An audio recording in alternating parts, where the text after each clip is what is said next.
आपण शिकणार आहोत मराठी मुळाक्षरांचे लिखाण। आपले मुळाक्षर आहे अ। अ अननसाचा। आता बघूयात अ काढायचा कसा।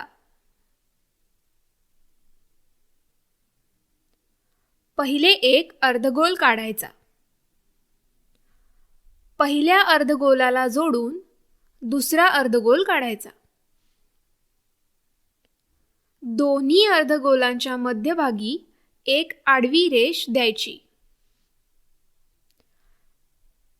पुढे दिलेल्या आडव्या रेषेला एक उभी रेष द्यायची। नंतर उभ्या रेषेवर एक आडवी रेष द्यायची। असा आपण अ काढू शकतो। आता याचा सराव करूया।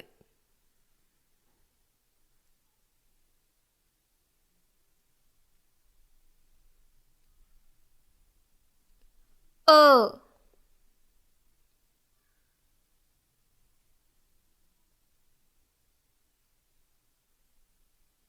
अ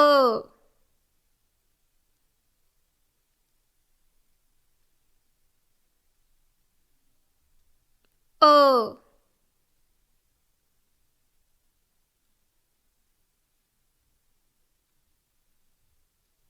अ